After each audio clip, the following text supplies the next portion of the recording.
Hello ছাত্রছাত্রীরা, আশা করি তোমরা সবাই ভালো আছো। তো আজ আমি দশম শ্রেণীর কোষাটিকি 6.1-এর প্রভৃতি কিছু অঙ্ক নিয়ে আলোচনা করব। তো যারা আজ প্রথম আমার ভিডিও দেখছো তারা অবশ্যই এর আগের ভিডিওগুলো দেখে নেবে, তাহলে তোমাদের অঙ্কগুলো বুঝতে কোনো রকম সমস্যা হবে না। তো এর আগের ভিডিওতে আমরা 1 থেকে 5 পর্যন্ত আলোচনা করে নিয়েছি। তা আজ আমরা 6 থেকে আলোচনা শুরু করব। দেখো 6 নম্বর অঙ্কটা কী বলেছে। ছন্দা দেবী বার্ষিক 8% চক্রবৃদ্ধি সুদের হারে কিছু টাকা 2 বছরের জন্য ধার করেন। চক্রবৃদ্ধি সুদ যদি 2496 টাকা হলে ছন্দা দেবী কত টাকা ধার করেছিলেন নির্ণয় করি। তো দেখো এই অঙ্কটা আমি কীভাবে করছি।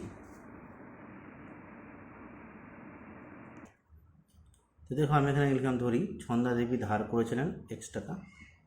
তো চক্রবৃদ্ধি সুদ বলেছে, তার মানে P1+R/100 মাইনাস পি করতে হবে, যেহেতু চক্রবৃদ্ধি সুদের কথা বলেছে। তো পি এর জায়গায় X ধরেছি আমরা। তো x इंटू 108/100, 108 जो 100 আর 8 যোগ করলে 108/100 তার হোল স্কোয়ার মাইনাস x 2496 দুটা 108 গুণ করলাম, তাহলে 11,664 বাই দুইটা 100 গুণ করলাম হয়ে গেলো 10,000 বিয়োগ x। তাহলে 11,664 থেকে আমি 10,000 বাদ দিলাম, তাহলে 1,664 বাই 10,000 ইন্টু ইকুয়াল টু 2496। তাহলে x সমান 2496 ইন্টু এটা উল্টে যাবে 10,000 উপরে, আর নিচে যাবে কত 1,664। এবারে থেকে 2 দিয়ে কাটলাম, 5 1 2 3, এটাকে 2 দিয়ে কাটলাম, 2 8 16, 2 3 6, 2 2 4। এবার এখানে থেকে 3 দিয়ে কাটছি, তো এটা হলো 2496, 3 গুণ 5,000, তার মানে হলো কত 15,000। তো ছন্দা দেবী ধার করেছিলেন কত টাকা, 15,000 টাকা। তা এই হলো তোমাদের 6 নম্বর অঙ্কটা। তো 6 নম্বর অঙ্কটা যে ফর্মুলা দিয়ে হলো সেই ফর্মুলা আমি লিখে দিচ্ছি, P1+R/100 পাওয়ার n মাইনাস পি সমান CI। এই ফর্মুলা দিয়ে অঙ্কটাকে কিন্তু আমরা করলাম কম্পাউন্ড ইন্টারেস্ট। ঠিক আছে, এখানে পি এর জায়গায় x, আর এর জায়গায় 8, আর এন এর জায়গায় 2, কোশ্চেনে কিন্তু দেওয়া আছে। এবার দেখো আমরা যাচ্ছি 7 নম্বর অঙ্কে। দেখো 7 নম্বর অঙ্কটা একদম সেম। বার্ষিক 10% চক্রবৃদ্ধি হার সুদের কোনো আসলের 3 বছরের চক্রবৃদ্ধি সুদ 2648 টাকা হলে তার হিসাব করে লিখি। কোনো আসলের মানে টাকাটা বের করতে হবে। এখন 6 নম্বর অঙ্কটা যেভাবে হলো 7 নম্বর অঙ্কটা ওই সেমভাবে হবে। 8-এর জায়গায় 10 হবে, 2-এর জায়গায় 3 হবে, আর 2496 জায়গা হবে 2648। তো দেখো এই অঙ্কটা আমি কীভাবে করছি। তো দেখো এই অঙ্কটা আমি লিখলাম, ধরি আসল হচ্ছে পি টাকা। তো সূত্র P1+R/100 পাওয়ার n, এর জায়গায় 3 মাইনাস পি ইকুয়াল টু 2648। তাহলে এটা 100 আর 10 যোগ করলাম, তাহলে 110, 100 আর 10 যোগ করলে 110/100, তাহলে এখানে 0 0 করে গেলো, তাহলে 11/10 তার হোল কিউব মাইনাস পি, আর 2648। 3টা 11 গুণ করলাম, তাহলে 1331/1000 হলো মাইনাস পি 2648। তাহলে 1331 থেকে 1000 যে বাদ দিই, তো 331 পি/1000 সমান 2648। তাহলে পি সমান 2648 গুণ 1000টা উপরে চলে যাবে, 331 নিচে চলে আসবে, এটা কাটলাম কত করে 8 বারে কেটে গেলো। তাহলে 8কে 1000 দিয়ে গুণ করলাম 8000, তাহলে নির্ণয় আসল হয়ে গেলো কত 8000 টাকা। তাহলে নির্ণয় আসল হচ্ছে 8000 টাকা, তার মানে 7 নম্বর অঙ্কের অ্যান্সার হচ্ছে কত 8000 টাকা। তো দেখো 6 নম্বর অঙ্কটা যেভাবে হলো 7 নম্বর অঙ্কটা একদম সেমভাবে হলো, শুধু এটা 2 বছর দিয়েছিল আর 6 নম্বরটা, আর এটা হচ্ছে 3 বছর দিয়ে। এবার যাচ্ছে আমরা 8 নম্বর অঙ্কে। দেখো 8 নম্বর অঙ্কের কোশ্চেনটা কী দিয়েছে। 8 নম্বর অঙ্কটা বলেছে কি, রহমত চাচা বার্ষিক 9% চক্রবৃদ্ধি হার সুদে কিছু টাকা সমবায় ব্যাংকে জমা রেখে 2 বছর পরে সুদে আসলে 29,702 টাকা 50 পয়সা ফেরত পেলেন। তো রহমত চাচা কত টাকা সমবায় ব্যাংকে জমা রেখেছেন। তার মানে এখনও পি চেয়েছে, সুদ আসলে দিয়েছে, তার মানে এখানে ডাইরেক্ট অ্যামাউন্টটা দেওয়া আছে। তো দেখো এই অঙ্কটা আমি কীভাবে করছি। দেখো আমি লিখলাম, ধরি রহমত চাচা সমবায় ব্যাংকে পি টাকা জমা রেখেছিলেন। তাহলে P1+R/100 পাওয়ার স্কোয়ার, যেহেতু এটা সুদ আসল বলেছে, তার মানে মাইনাস পিটা হবে না। তারপরে 29,702 মাইনাস 29,702.50। তাহলে 100 আর 9 যোগ করলাম, 109/100 তার হোল স্কোয়ার, এটা যা আছে তাই, দশমিক তুলে নিচে 100 করে দিলাম। তো দুটা 109 গুণ করলাম, তারপরে হলো 11,881/10,000, আর এটা যা আছে তাই। তারপরে পি সমান এটা যা আছে তাই লিখলাম, ইন্টু এটা এইদিকে আসলে পরে উল্টে যাবে, তারপরে আমি এখানে শূন্যগুলো কাটলাম, তাহলে 11,881কে এটা দিয়ে কাটলাম, তো এটা বের হলো 25, মানে 11,881কে 25 দিয়ে গুণ করলে এটাই আসবে 25 গুণ 1,000, তার মানে হয়ে গেলো কত 25,000। তাহলে রহমত চাচা সমবায় ব্যাংকে 25,000 টাকা জমা রেখেছিলেন। তাই এটা হলো 8 নম্বর অঙ্কটা। এইবার এই 8 নম্বর অঙ্কটার মতনই আমাদের 9 নম্বর অঙ্কটাও হবে। দেখো 9 নম্বরটা কী বলেছে, 8% চক্রবৃদ্ধি হার সুদে কত টাকা 3 বছরের সমূল চক্রবৃদ্ধি এত টাকা হবে তা হিসাব করে লিখি।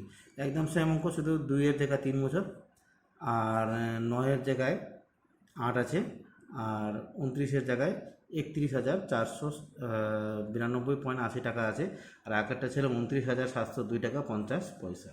তো সেম অঙ্ক, সেমভাবে আমি করছি। দেখো তো দেখো 9 নম্বর অঙ্ক লিখলাম, ধরি আসল হচ্ছে পি টাকা, তবে পি 1 প্লাস 8/100 পাওয়ার কিউব সমান সমান 31,492.80। তো 100 আর 8 যোগ করলাম, তাহলে 108/100 পাওয়ার 3, এটা যা আছে এদের শুধু দশমিক তুলে নিচে 100 লিখলাম। এবার 3টা 108 গুণ করলাম, তা বের হলো এই পুরো পার্টটা, 3টা 100 গুণ করলাম, তো এই পার্টটা বের হলো সমান সমান এটা যা আছে তাই। তাহলে পি সমান সমান এটা যা আছে তাই লিখলাম, আর এটা এদিকে আসলে পরে এটা উল্টে যাবে, নিচের পার্টটা চলে যাবে উপরে, উপরের পার্টটা চলে আসবে নিচে। তো এসে দেখতে পাচ্ছি এখানে 0 0 কাটলাম, 0 0 কাটলাম। এবার দেখো আমি এখানে কাটাকাটি করছি, এটাকে যদি আমরা 2 দিয়ে কাটি, 2 দিয়ে কাটলে এটা হয়ে যাবে কত, 2 5 10, তারপরে 1 2 3 4টা শূন্য, 1 2 3, 1 2 3 4টা শূন্য, 1 2 3 4টা শূন্য। এবার এটাকে 2 দিয়ে কাটি, দেখো 2 দিয়ে কাটি, এটা 2 6 12, 2 2 4, 2 9 18, 2 8 16, 2 5 10, 2 6 12। এটাকে 2 দিয়ে কাটলাম, এটা বের হলো, 2 দিয়ে কাটলাম, এটা বের হলো।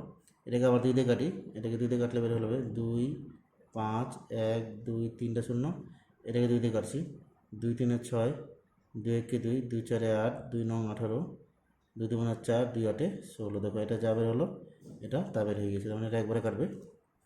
তার মানে বা পি সমান সমান বের হলো কত, 25,000 টাকা। দেখলাম কীভাবে করলাম, তো তোমরা এইভাবে করার চেষ্টা করবে, না হলে পরে তোমরা 3টা লিখে লিখে কাটাকাটি করে যেমন করে ওইভাবে করবে, কিন্তু আমার মধ্যে গুণ করে এইভাবে কাটাকাটিটা সব থেকে সহজ হয়।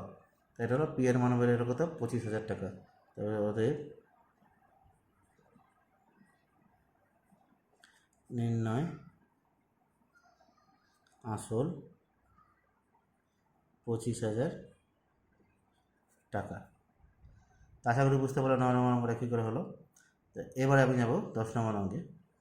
তার আগে বলে দিই, যারা আজ প্রথম আমার ভিডিও দেখছে তারা অবশ্যই চ্যানেলটিকে সাবস্ক্রাইব করে নেবে পরবর্তী নতুন নতুন ভিডিওগুলিকে পাওয়ার জন্য। ভিডিওটি যদি তোমাদের ভালো লাগে তাহলে অবশ্যই বন্ধুদের মধ্যে শেয়ার করবে, আর চ্যানেলটি নতুন আসলে পরে চ্যানেলটিকে সাবস্ক্রাইব করে নেবে। যারা ফেসবুক পেজ থেকে দেখছো তারা অবশ্যই ফেসবুক পেজটিকে ফলো করে নেবে পরবর্তী নতুন নতুন ভিডিওগুলিকে পাওয়ার জন্য। আর এর ডিসক্রিপশনে গিয়ে আমার প্রত্যেকটা দশম শ্রেণীর ভিডিও তোমরা পরপর কিন্তু পেয়ে যাবে, তোমরা সেখান থেকে আমার দশম শ্রেণীর সবগুলো ভিডিও দেখে নিতে কিন্তু পারো। এবারে আমি যাচ্ছি 10 নম্বর অঙ্কে। দেখো 10 নম্বর অঙ্কটা কী বলেছে, বার্ষিক 7.5% সুদের হারে 12,000 টাকার 2 বছরের চক্রবৃদ্ধি সুদ ও সরল সুদের অন্তর নির্ণয় করি। তো একবার চক্রবৃদ্ধি সুদ বের করতে হবে আর একবার সরল সুদ বের করতে হবে, বের করে দুটাকে বিয়োগ করতে হবে, তাহলে যেটা বের হবে সেটাই হবে এই অঙ্কের অ্যান্সার। তো দেখো এই অঙ্কটা আমি কীভাবে করছি।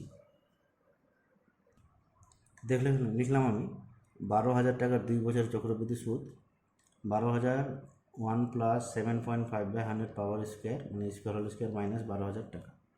তাহলে 12,000 100 সঙ্গে 7.5 যোগ করলাম, তাহলে 107.5/100 তার হোল স্কোয়ার 12,000। এবার এখান থেকে যদি আমার দশমিক তুলে দিই নিচে একটা শূন্য হয়ে যাবে, তাহলে উপরে হয়ে গেলো কত, 1075/1000 তার whole square minus 12,000। 12,000 into 1075/1000 into 1075/1000, উপরে 3টা শূন্য নিচে 3টা শূন্য করে দিলাম, 1075 গুণ করে তার সঙ্গে আমার 12 গুণ করে বের হলো আমাদের এটা বের হলো। তো এটাকে আমি 100 দিয়ে ভাগ দেবো, তো এটা বের হলো কত, এখন 13,86,750কে 100 দিয়ে যদি ভাগ দিই তাহলে বের হলে কত, নিচে যেহেতু দুটো শূন্য আছে 2 ঘর পর দশমিক হবে, সেটা বের হলো 13,867.50 বিয়োগ 12,000, এটা সেখানে বিয়োগ করলাম, বের হলো কত 1867.50। তো এটা আমার বের হলো কি 12,000 টাকার 2 বছরের চক্রবৃদ্ধি সুদ বের হলো। 12,000 টাকা 2 বছরের চক্রবৃদ্ধি সুদ হচ্ছে কত 1867 টাকা 50 পয়সা। এবার আমি এই 12,000 টাকার 2 বছরের সরল সুদটা বের করব। দেখো আমি তাই লিখেছি 12,000 টাকার 2 বছরের সরল সুদ, তাহলে PTR/100, তাহলে এখানে দশমিক তুলে নিচে আমি 110 লিখতে পারি। তারপরে 1 0 0 0 0 0 কে দিলাম, তাহলে 75, 2 আর 12 যদি গুণ করি তো আমাদের গুণ করে বের হবে কত 1800 টাকা। তো প্রথমটা সরল সুদ বের হলো 1800 টাকা, আর চক্রবৃদ্ধি সুদ বের হয়ে গেল আমাদের 1867 টাকা 50 পয়সা। এই দুটোকে বিয়োগ করবো এখানে, অতএব 2 সুদের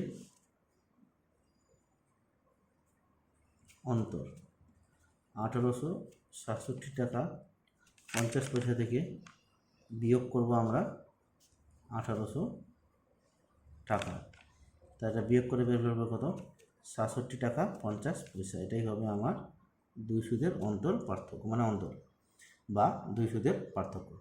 তো আশা করি বুঝতে পারলে 10 নম্বর অঙ্কটা কী করে হলো। এই 10 নম্বরের অঙ্কের মতনই একদম সেম প্রসেসে তোমাদের 11 নম্বর অঙ্কটা হবে, একদম সেম প্রসেস, শুধু 12,000-এর জায়গায় 10,000 আছে, 7.5-এর জায়গায় 5% আছে, আর 2 বছরের জায়গায় 3 বছর আছে। তো দেখো 11 নম্বর অঙ্কটা আমি কীভাবে করছি। দেখো 11 নম্বর অঙ্কটা সেম আছে, 10,000 টাকার বার্ষিক 5% সুদের হারে 3 বছরের চক্রবৃদ্ধি সুদ ও সরল সুদের পার্থক্য হিসাব করে লিখি। একদম 10 নম্বরের মতনই 11 নম্বর অঙ্কটা আছে, দেখো কীভাবে আমি করলাম। এখানে লিখলাম কি 10,000 টাকার 3 বছরের চক্রবৃদ্ধি সুদ P1 + R/100 পাওয়ার n মাইনাস 10,000 করলাম। তাহলে P এর জায়গায় 10,000, R এর জায়গা হচ্ছে 5, আর T এর জায়গা N এর জায়গা হচ্ছে 3। 10,000 ইন্টু 100 আর 5 যোগ করলাম 105/100 তার হোল কিউব বিয়োগ 10,000। তো 3টা 105 আর নিচে হয়ে গেলো কত 3টা 100। তো আমি এখান থেকে উপর থেকে নিচ থেকে শূন্যগুলো কেটে দিলাম। এবার 3টা 105 গুণ করলাম, 3টা 105 গুণ করে বের হলো আমার এই পার্টটা, সে মানে 11,57,625/100 বিয়োগ 10,000। তাহলে হচ্ছে যেহেতু 100 আছে, 100 মানে 2 ঘর পর দশমিক হবে, তো উপরটা লিখে 2 ঘর পর দশমিক বসিয়ে দিলাম। তারপরে 11,576.25 বিয়োগ 10,000। এটা থেকে আমি এটাকে বিয়োগ করলাম, তো বের হলো কত 1,576.25 টাকা। তো এটা কী বের হলো, এটা বের হলো 10,000 টাকা 3 বছরের চক্রবৃদ্ধি সুদ। এবার আমি লিখলাম 10,000 টাকার 3 বছরের সরল সুদ PTR/100, এখান থেকে শূন্যগুলো কেটে দিই, 3 × 5 = 15, 15 × 100 মানে 1500 টাকা। এবার লিখলাম আমি 2 সুদের অন্তর, তো প্রথম সুদ হচ্ছে কত 1,576.25, তারপরটা সুদ হচ্ছে কত 1500 টাকা। এই দুটোকে বিয়োগ করলাম, বিয়োগ করলে বের হলো কত 76.25 টাকা। তো এই হলো 11 নম্বর অঙ্ক।